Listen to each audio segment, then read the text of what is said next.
having a website or landing pages that convert leads, what are the keys to doing that? Every business should know this. And that's really what we're here to talk about. And design has a big part of it. A lot of people want a new website design that is nice and looks good, but it also needs to have function. And the main function of a good design is people do what you want them to do when they go on that site, whether it's, on their laptop or their phone.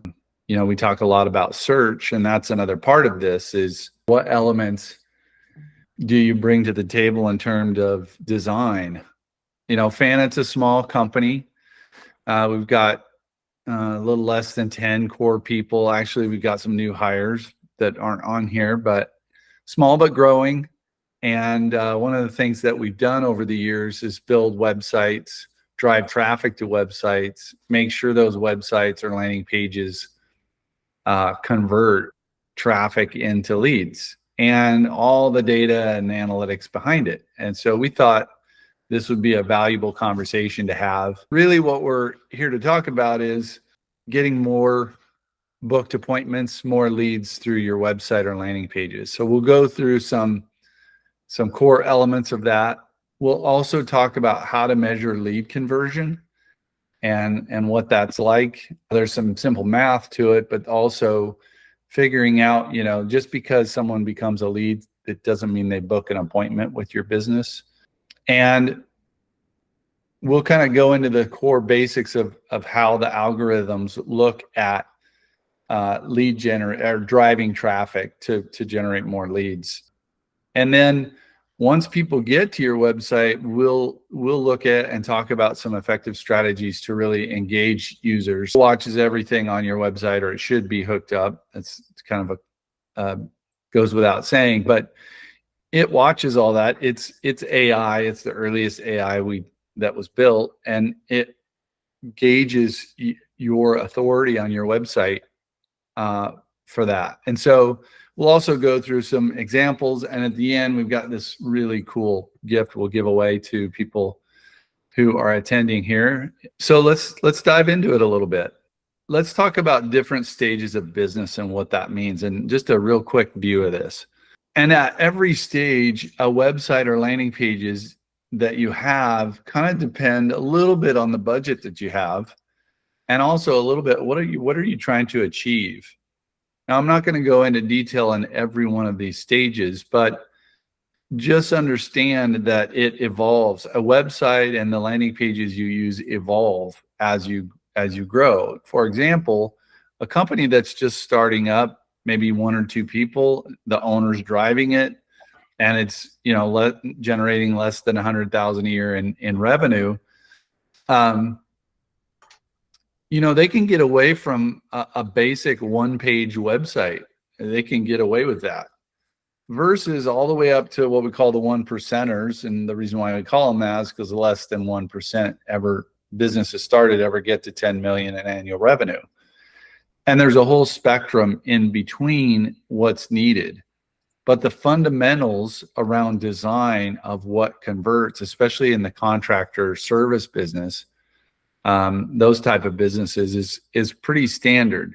As your business grows, you layer on different design elements, and we'll get into some of those. Chris, how do you guys look at? You run the client services team here at Fannit. How do you guys look at business stages and thinking about design? Yeah, great. Love to see that. But first, hi, Alessandro. How you doing? Yeah, excited to have you here. Thank you.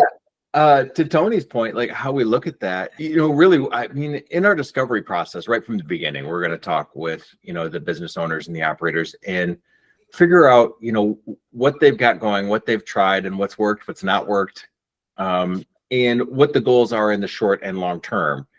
And then start kind of reverse engineering, looking at the goal and then reverse engineer and scale backwards, and try to figure out, okay, and then establish milestones along the way for these different stages. In a perfect world, like my dream scenario is to find somebody that started a brand new business, had that bright idea, and got their LLC yesterday, and we can start in a place where we just get going and then have them in that 10 million revenue, inside of 5 years.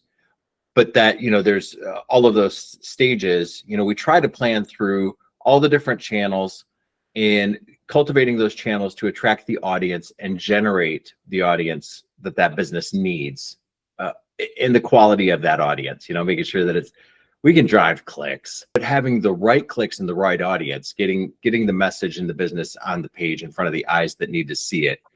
That's where our skill set lies. And that's where the strategy comes in. It's going through in all of those stages and identifying like, what are the things that we need to have in place when we get there? It's a constant evolution. Like the growth and scaling of our clients it's a process, not an event. What's interesting to me as you're talking there is I think every business seems to update or want to update their website maybe every 2 to 3 years as you evolve. It just depends on how fast you move through these stages. Alessandro, from your standpoint, founder, CEO of Create Ape, you guys do a lot of website design, a lot of digital design.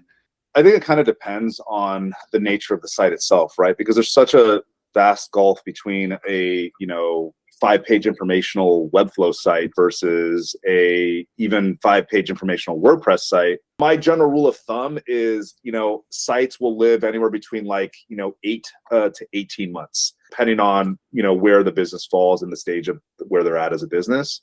Obviously, startups are going to have a much harder time doing that than, maybe like a company that's in a growth stage. The theme here is your website should evolve. And depending on what stage you're in right now and what you're looking for next to get to next, it should always evolve to where you're trying to go.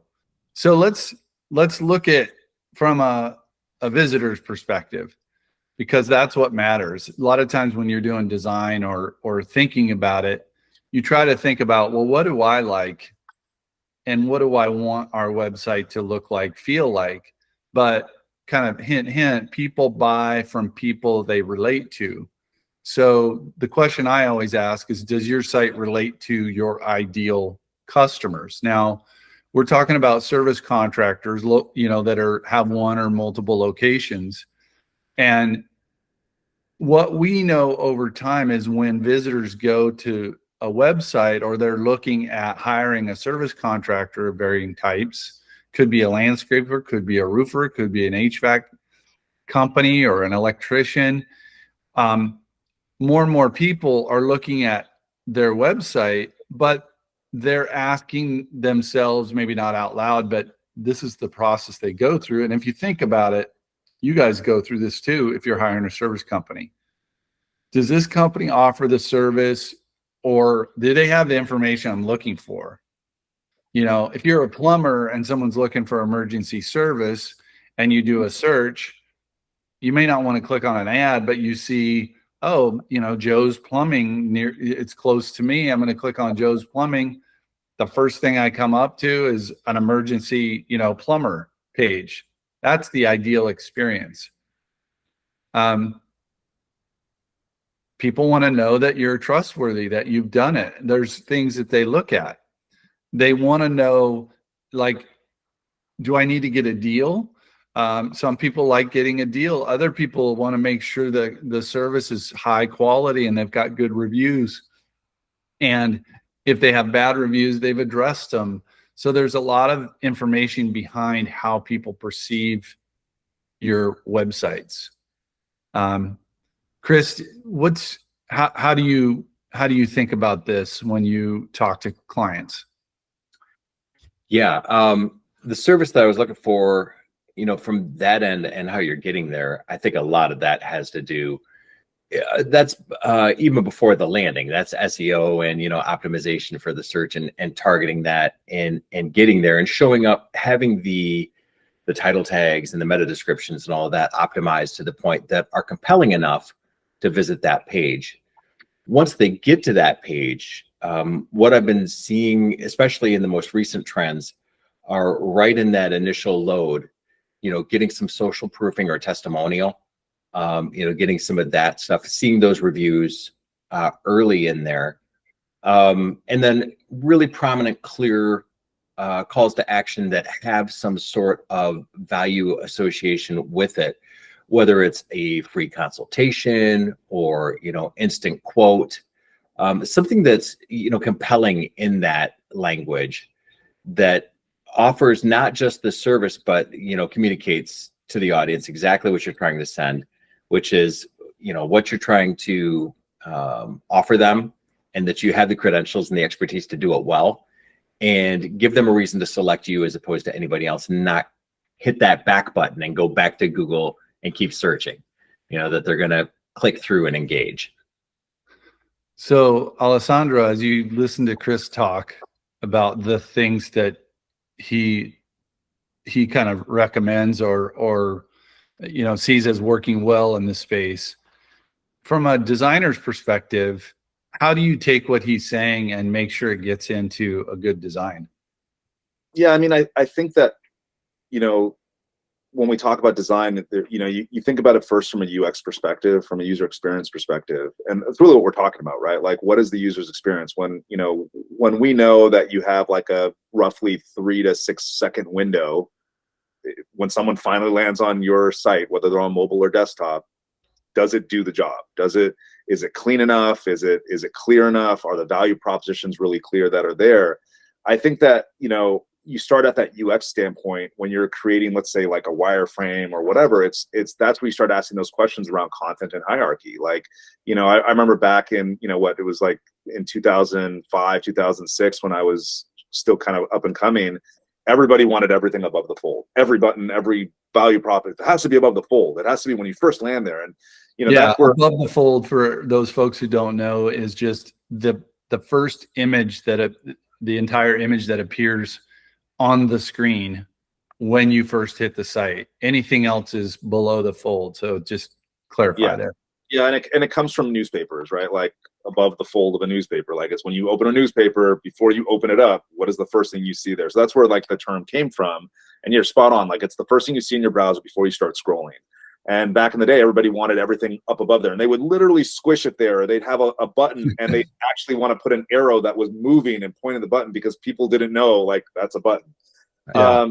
Nowadays, users are trained. Like, they're able to see very quickly nowadays. Like, and if you look at heat tracking and things like that, like, they can see a value proposition, they can see a button, they can see a call to action. So I think really it comes down to what you're talking about, which is laying things out in a very clear, concise way, using negative space intelligently from a design standpoint, where it's like, here is the value prop. This is the number one thing that our users come here to look for, and we're very clearly explaining it. And if they're interested, they can engage or they can learn more, and here's how they can do that. And we'll show some examples here coming up.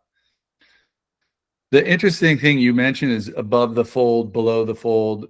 Well, the other thing too, some people are on their laptop, some people are on their desktop, a lot of people on their phone. 65, I think roughly 65% of searches are done on phones now, especially looking for services. So shopping is done a lot on your phone. And one of the things that we learned from Digital Synopsis here is 3.5 out of 10 people really fail to complete the task on just kind of an average designed website that might look good, but there are some things that get in their way. A lot of times too much going on. So you mentioned, Alessandro, negative space, or white space where there's nothing there. People like that clean design. So having too much going on, and it's kind of funny because the next one up is not enough information. So you have to have enough information. You have to think about what people care about in their terms. There's a whole stack of lists there, too many steps, too many clicking, too much scrolling, a lot of reading. And it's all about perspective, right? So if, like in the earlier example, you're talking about hiring an emergency plumber or maybe getting an emergency roof fixed. If you're searching for that help, you want to right away know very, very quickly that these guys are reputable, that 3-second rule. I can call, or I can schedule an appointment. Now, an emergency, they want calls. And so if you have a site that is geared for emergency and you don't have a number there, it's not plain as day that you can call right away. And by the way, have somebody that answers, that poses some issue versus maybe, oh, I'm educating myself on a topic. Here's some information to download to provide yourself more education. Or now a lot of things too that we haven't even talked about here is video, but because people watch a ton of video. Alessandro, what's your experience with this? Do you think this is right on? Do you think, this is debatable? What's your take on this? I think that generally speaking, I think this is pretty on point. I think that, where the nuances start to come in is, well, what type of site are we talking about? Who's coming here? Where are they coming from? And that's where things start to get interesting. I always tell clients, if you have a gross majority user base that has very strong data points that are supporting it, like, 80% of our users come on mobile, that makes my job way easier because now I only need to satisfy, that 80% first and foremost, and the 20% that are coming on desktop are less important. And so it really just depends on I think this is really good as a general starting point. And then I think it's a matter of, like, when you start to work with a client, you start doing research ideation, start doing user journey mapping, things like that. You're able to be like, okay, well, for you, it's going to be actually not enough information, not well organized, and too much clicking are your current issue. Those are the big ones that are really affecting you right now that we need to kind of clean up, Yeah. No, it's interesting what happens when you meet somebody and they say, oh, okay, well, we need some help, with marketing. And this happens all the time at Fannit, where we want you to drive more traffic. We need more leads. We need to book more appointments so we can get sales going. That's largely what people come to us for. They come to us for website design as well. Hey, I need a new website, but mostly it's about, I need to grow my business with more opportunity, more at bats for my sales. And so what happens when they have a site, it's like, we could drive people all day long, but just looking at your site, you're going to need to tune that up. And that's something that folks don't expect. Tony? Yeah. Just a real quick question. If you could go back to that last slide, I was just thinking about the two at the bottom there with the not enough information, too much going on, like two very different spectrum, right? Because they seem like completely at odds, but they're the two biggest proponents. So my version of this is that audience identification and aligning your content with the user's expectations is going to be critical to getting one of those removed, because it's going to be one or the other. You're either, if you're not having enough information, but you have somebody that's coming in that's just looking for a quick, easy solution and to move through it, but you have all the detail in the world and everything spelled out clear as day, you've got the page set up for the wrong audience. But if it's an audience looking for all the information to then make decisions and move forward into the funnel, and you don't have that information, then at what point do you, Tony, usually, like you've built so many of these funnels, when you're doing the audience identification, at what stage do you do that, and how big of a role does it play in the actual design of that initial page? Oh, that's a big question. If you don't know who you need to bring to a website, it's really hard to put together what I would call information hierarchy or information architecture. And that's just a fancy way of saying, what order of information do they get when they first hit? So above the fold, you have to think about it, by the way, and this goes right into where are they coming from? What device are they on? Because users on desktop, they act a little differently than users on mobile devices. And so the information hierarchy is the same, but you right away, if you're developing a website or a landing page, let's take a landing page for an ad campaign. So an ad campaign, and let's say it's a roofer, and let's say the roofer is, in roofing, you have replacement and then you have, new build. So let's say it's a replacement because of a damage. Well, you have to go through the process of saying, well, and they're coming to you because we put up an ad that is all about your roof's damaged. Do you want to fix it or replace it? Like that simple. So when you think about why the service you're providing, you have to think about why they're getting there, why they make that choice. Oh, you want to, so you might even say have two buttons, replace or repair. If you pick replace, it should take you down a path that shows you messaging that says, oh, you want to replace your roof. Oh, okay. Here's how we do it. Here's a bunch of clients, our customers that told us we did a great job. Here's our rating. Here's how to get a hold of us. Make it simple, but informational. So to answer your question, when? Well, you have to go through that process before you start creating advertising, or before you start creating a website. If let's say it's on the organic search side, so now you want to have a website that gets found. Well, the design doesn't help it get found, but when people find it, it needs to have that information hierarchy that basically right away says, oh, we're roofers, we repair or replace or new construction.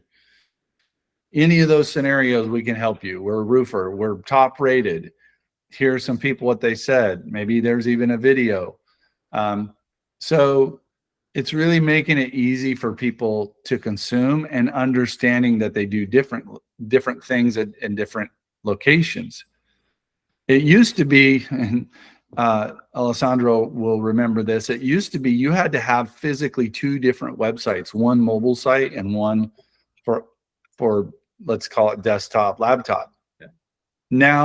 Now they're combined, but you can tell which browser people are viewing from. If it's a mobile browser or mobile device, you can display the site differently than a desktop. And that's getting into some pretty sophisticated stuff, but for the top performers out there in the service contractor world, we get down to that. Did that answer your question, Chris? Yeah, I think it did. Yeah, thank you. Data, you'll notice this theme of data comes up again. Alessandro mentioned it with design. Chris, you're mentioning it with well, how do you know what to say? How do you know how to build a funnel? And a funnel, when you hear that, this is a fancy word for a process someone goes through. A user experience or UX, Alessandro translates that into oh, well, what's the process? What's the design look like as we take these steps? What does it say to me as we take these steps? That's really what we're talking about. So here's a really simple site that before we designed it, it was converting at about 1.5%. And now it's converting at well over 5%. And I think it spikes during seasonal time. But this is just a simple, you can kind of see how it looks a little the same from mobile to desktop, but the main elements there are request a quote. And you can't kind of see it, but there's on the mobile phone, there's a phone there. And this simple step and that request a quote, the form on the left on the desktop laptop and the strip on the right. And actually this is a little bit of an older design, but because now what we know is this request a quote, it's better if it's down below, actually. Because if you think about it, your thumb's scrolling, whether you're left-handed or right-handed, and that request a quote button is right there below. Either works, but that simple change right there, without much change in the language that was on the site or the copy, that change right there for service contractors that require people collect quotes from, works really, really well in a sales, or excuse me, in a service contractor business. There's other nuances and tweaks as people go, but if you remember, Alessandro, do you have any data on how long people spend on a given site when they come to your website? Yeah, so generally speaking, I mean, the average is going to be around 5 seconds. Is really like that. Well, you have 5 seconds to keep them on your site. Let me put it that way, right? So Right. the 5 seconds are the most important. After that first 5 seconds, you start, depending on the type of site you're in, it can range under between like 20 to 30 seconds. Right. And depending on what device they're on also affects it. If they're on desktop, they kind of do a Z motion. They'll do kind of a scroll down to the bottom fairly quickly without really consuming too much, just to kind of, it's a high level validation, and then right back up to some sort of a conversion metric, right? So in this case, Z motion, sorry to interrupt there. Z motion means you start from the left, you go to the right, and you go down to the left and down to the right, kind of back and forth. Is that what you mean? Yeah, and so in this case, it's actually pretty perfect, right? Because they're going to start up at near the top, near the logo. They're going to start to go towards the request a quote. Then they're going to move the other direction back towards professional window cleaning and home maintenance, the title and subtitle, and then they're going to move into that main call to action, learn more about us, and then they're going to end at get my quote. So you have enough elements here, above the fold, on a desktop where it's going to work fairly well for them to be like, okay, I don't have any confusion on what this company is, what they do, and what my next steps are. I really have two choices here. I can get a quote or I can learn more about them. If they're on mobile, it's a little bit different, but again, great things there where it's like, I've noticed a lot lately, a lot of data showing me that if you have a very clear call button, people are just calling. They don't even interact. They'll just call really quickly, see if they can talk to someone and be like, hey, how much is this going to cost me? So I think where things get a little more challenging is if you don't have a clear, conversion, construct like a request a quote form or something like that.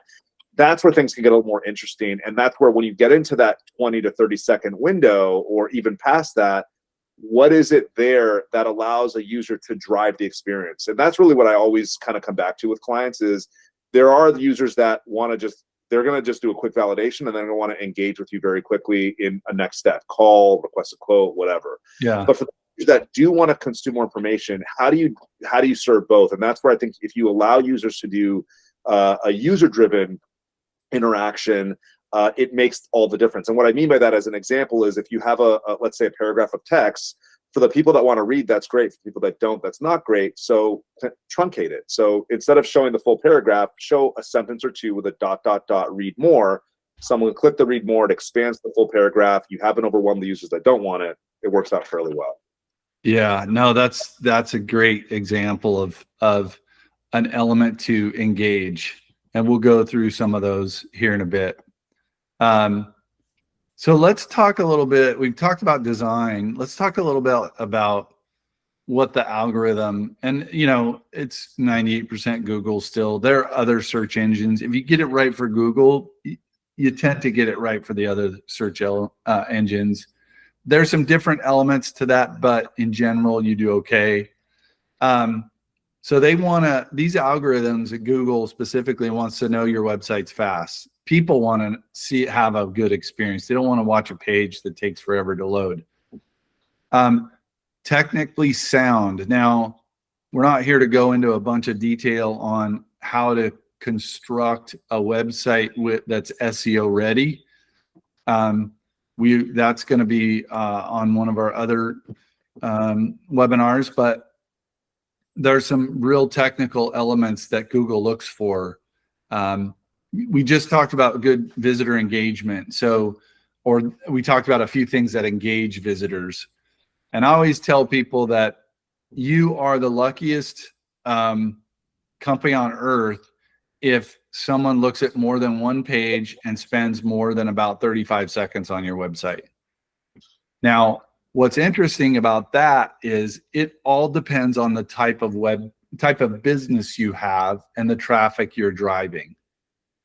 And for local home service businesses, you want people to spend about 30 seconds on your site, look at one page, and then either call you or fill out a form.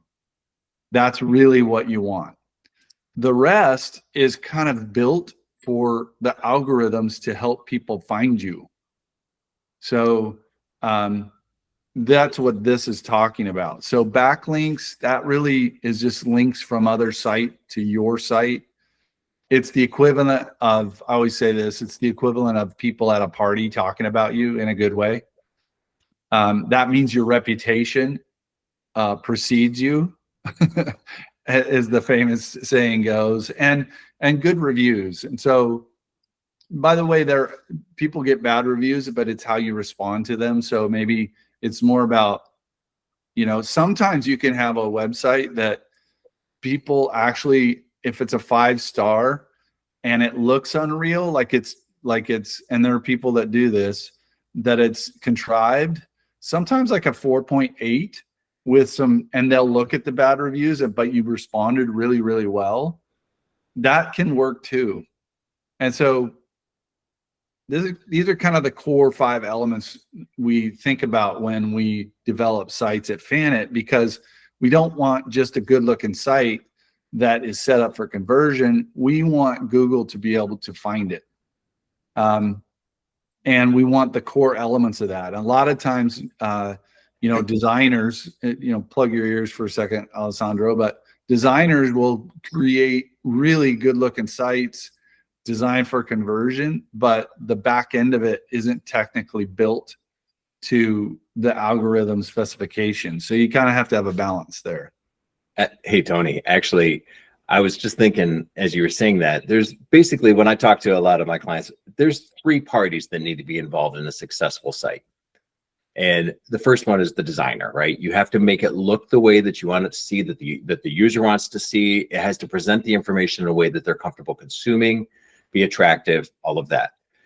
It can look great, but without a good developer making it work correctly and function smoothly, quick, fast, responsive, loads quickly, interacts properly, everything functions well, then that design doesn't get you any results, because they get there, but then it doesn't work well and they just leave. And then the next party that you need involved is, an SEO, somebody who can get it found. So, because it can look great and it can work well, but if nobody ever finds it and gets there, then again, it's not returning on the investment that you put into it. So you really need all 3 of those parties working in tandem and together with the same vision and mindset and path of the priority path there to, make it look good and work well for the users, make it function well in a technical standpoint, and make it perform well in the search engines so that people can find it and then enjoy everything that you've built. Yeah, it's interesting. This is stuff that's under the hood that not a lot of people understand as we go. And I think Alessandro mentioned this earlier, a good performing website. Well, Google looks at your health of your website, performance, accessibility, SEO. It looks at this from a desktop and a mobile perspective. And so if you've got 70% of the people that are coming to your website off of a mobile device, now 87 is a decent score, but it's not really technically set up well enough for Google. This is something that you have to fix. It's like optimizing fuel efficiency on your car a little bit. As we go through this, it's looking at this. It's also looking at all the technical errors and information, and comes up with we get a health score on that. So it depends on how big there's a lot of what would I call it, variables here. But you also need to consider the technical health of your site. Speed is one of those things. There are all different kinds of errors. We won't go into that again. That'll be in one of our SEO webinars. But really looking at the technical performance of that. So let's talk about okay, we talked about kind of how much people spend on a site, where they're coming from, what's a good example of a converting site for a service contractor. Now let's get down to like, what do we want? Well, we want lead conversion. And there's a basic math, right? If you want 50 leads and you're able to go get 1,000 visitors and you get 50 leads from 1,000 visitors, that's a 5% lead conversion rate. That's kind of the basic we want to see our service contractor websites at. A lot of times, like I said, when we first start talking with people, they're at like 1.5, maybe 2. And so what that means is, at those lower levels, conversion rate just means your site's not efficient at converting leads. And this could go on up from 5%. This is our base level goal. Chris, what are the conversations you have with your clients about lead conversion, and when do you have them? I have the first conversation really early because it's about visits. And in a lot of cases, a lot of people are set up for establishing KPIs around vanity metrics, about numbers that look really big, like visits. Again, we can drive visits and sessions, but if they're not the right audience. So I have that conversation very, very early in the process, and understanding and identifying what the key events are very early. And then it's an ongoing conversation. Really, I talk with them every month about fine tuning what constitutes the right type of conversion. Is it a visit to a transactional page? Is it scheduling an appointment? Is it a phone call? And how do we weight those? Scheduling an appointment might have a higher weight to us because it's an actual service commitment, as opposed to a phone call, which could be general information. So Right. Looking at all those and identifying how we're going to value those different types of conversions, and then mapping through the performance of all these different, because there's multiple conversion rates if you start niching down like that into these different types. So really drilling down into those, I think, is where the strategy comes a little bit more robust. And early in it, it's just like, let's just get people converting. Let's pick out 5 conversions: a form fill, an email, a phone call. Great. But then as we start nuancing into how they perform from each channel. So if it's, something that came from a Google business search, they showed up in a map pack, that call, versus a form fill from a, direct search, and weighting those out. Yeah. Does that answer your question? It does. Yeah. It's the simple thing is, we're after lead conversion, and depending on which marketing channel or medium, whether it's Google or Facebook or some sort of, paid or organic or social media, we really want to look at this conversion rate, because it gives us an idea of how efficient we're able to take on leads and convert those leads. It's pretty simple. Yeah. And one of the biggest things about that is, depending on that channel, you might have an overall 5% conversion rate. But if search is 30% conversion and everything else is 1, now we know we have some areas that we really need to work on. We know search is doing great. Let's rock that. But then let's look at all the ones that are underperforming and bring those up to the average. And then your aggregate average, just expands. Yeah. So I got some data from Hich. They do a lot of work with service contractors. And basically, when you look at the channels, these are the marketing channels: search ads, social ads, website form, which typically means organic search. But it's a form on your website that generates a lead. One thing they didn't cover is click to call. So when someone on your mobile device, calls you, like Alessandro was talking about. But when you think about the top lead sources, you think about landing pages that people are coming to from ads they clicked on, or the website in general. And that's really what we focus on and where we start. So if you don't have those things converting well, that's the place where we start. So if you think about high converting contractor sites that are getting more a higher conversion rate, they're getting more email subscribers, increasing sales conversions. They're showing their targeted offers to the right audience, and they're improving engagement. So these are like the essential things that tell us you have a high converting site. You're seeing more of this in the data, but it's really all about sales conversions. And we talked about having the right type of content or copy that speaks to the ideal buyer.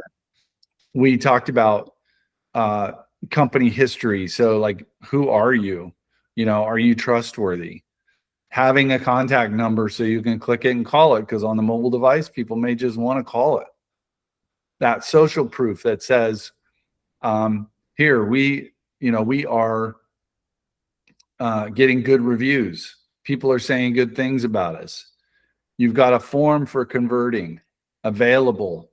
But the other thing that we haven't talked about is targeted offers and how to display a targeted offer. Now, we have talked about ads and campaigns, but a targeted offer really relates a little bit to paid advertising, because when you think about offers, and here's a couple of client examples.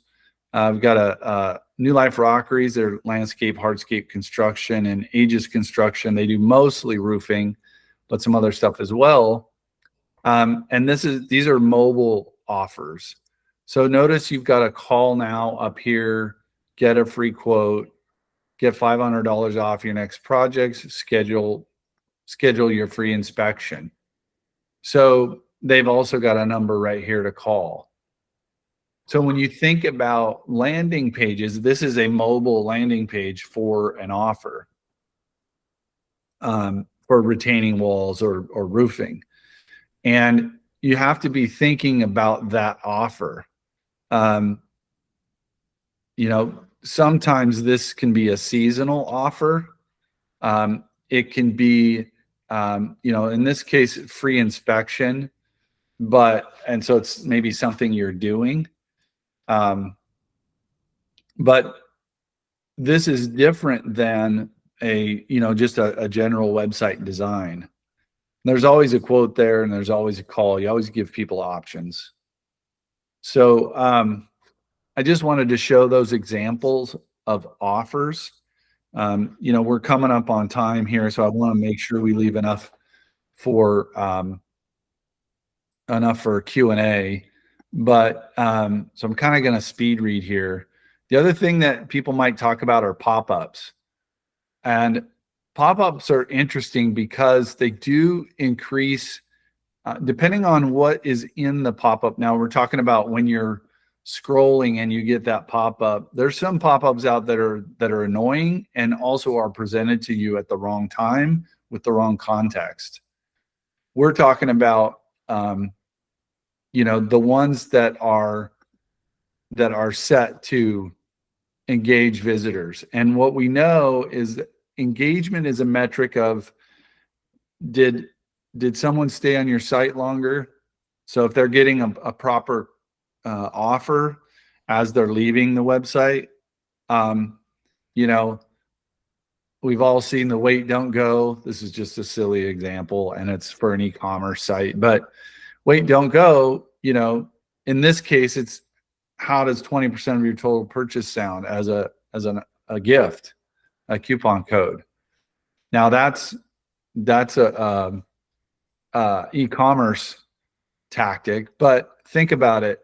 This offer could apply to service contractors as well. And what it's really doing is making the user stop, look at it, and if it's applicable, click on something that they save for later to get some sort of offer. It could just be a subscribe. Hey, you want to get more information from us, subscribe. But a lot of times a really good offer gets people to stay on the site. Well, that is a signal to Google Analytics or Google that says, oh, this is a more engaging site, which helps drive more traffic. So thinking through this is a more sophisticated method of marketing in, as you grow your business, but this definitely does work. Alessandra, do you guys get into designing ads and offers and pop-ups and things like that? Yeah, creative. We definitely do a lot of that as well. Oftentimes it's part of a larger initiative. So for example, like abandoned cart campaigns or things like that, where, it's one component of, how we're trying to capture the user depending on what it is. So to your point, yeah, it lends itself more to e-commerce, but you can do very similar things with service providers as well.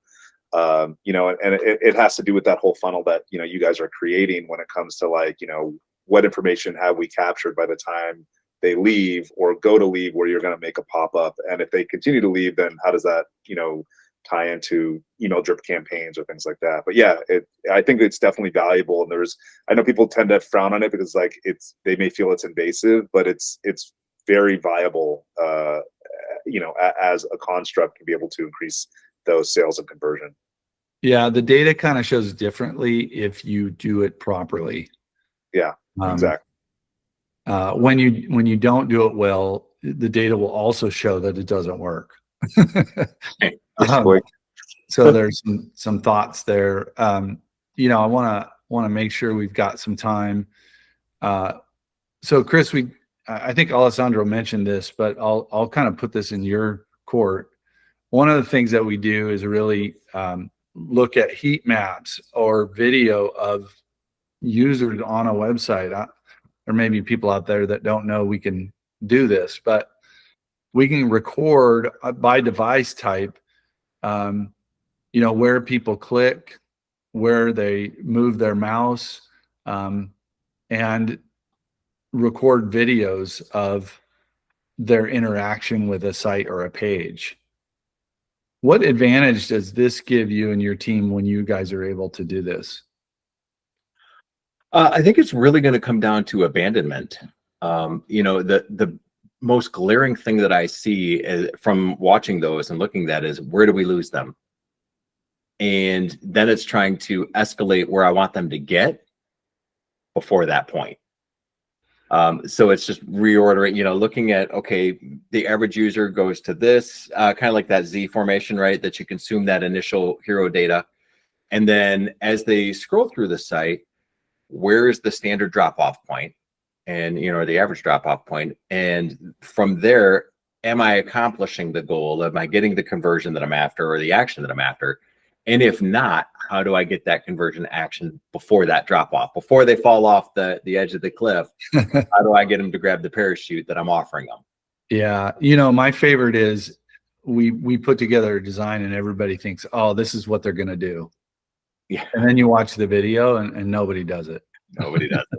Yeah. They do something completely opposite. And you're like, oh, they're trying to click on that title. Well, let's make that title clickable, or let's, Alessandro, do you have those kind of conversations? Oh, you're on mute, Alessandro. Sorry about that. Yeah, I was going to say, yeah, and it really depends, I think, on the type of tools we're using, like Hotjar, which will let you watch screen recordings plus give you those heat maps and eye tracking. I think one of the biggest challenges, honestly, though, Tony, is sometimes it's hard to convey to business owners the incredible value behind data like this, because like you said early on, they want sales, like they want to increase revenue, they want to increase that momentum. And it's very hard to be like, I know you do, but if you do this the right way, if you look at this data, we will know where to put that call to action so people will click on it so you can drive sales. It's funny you bring that up, because this is really an evolutional thing. And I tried to, when I put together the slide deck, I tried to make it like, let's go from the basics to something way more sophisticated. And in my experience, as your business grows, as you layer on,